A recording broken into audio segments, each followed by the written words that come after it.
As a new rider, there can be some confusion around all the different types of dirt bike riding. So by the end of this video, you'll know what type of riding is best for you, and as a bonus, how you can use your location as a competitive advantage.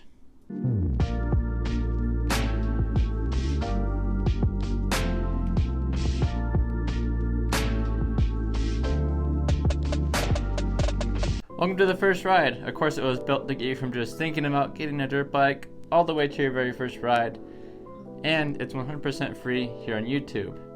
So there are three main lenses that we can use to look through to figure out what type of riding will be best for you.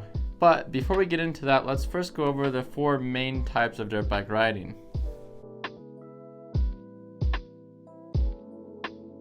Motocross, put simply, is a man-made track full of jumps and corners and getting as fast as you can to drop your lap times.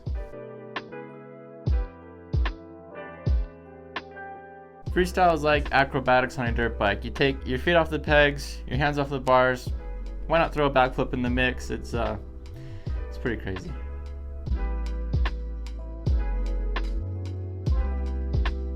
Enduro is using natural terrain objects as obstacles, such as rocks, logs, steep hill climbs, and another form of enduro is off-road, which can be trail riding through the mountains or the desert.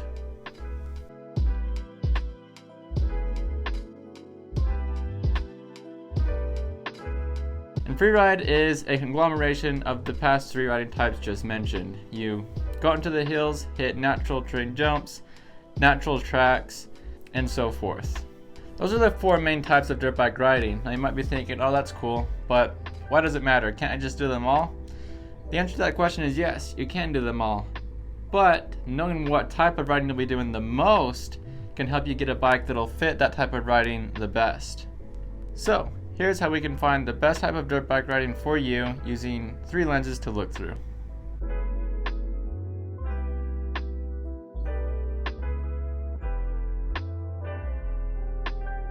The first lens that you can view this question through is your age. If you are 50, 60, or even 70 years old, yes, I have seen a 7-year-old ride, he's actually pretty good, then you might not be interested in hitting jumps, so any type of off-road will work well.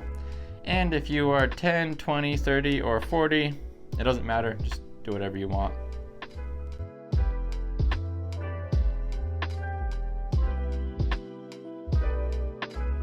The second lens you can view this question through is your location. This is where you can use your location as a competitive advantage if you want to. For example, if you live near a lot of great motocross tracks, then maybe think about pursuing motocross. If you live in the mountains, maybe enduro. If you own land that you could set up freestyle ramps on, maybe think about freestyle.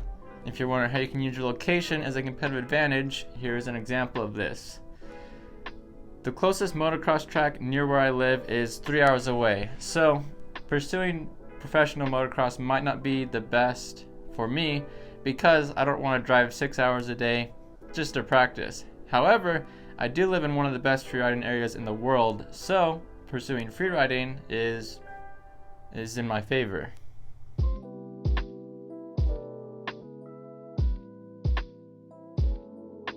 And then finally, the third lens, probably the most important one, and that is your interest. The first two lenses mean absolutely nothing if you have a specific type of riding that you really want to do. So hopefully using these three simple lenses has helped you figure out what type of riding will be best for you.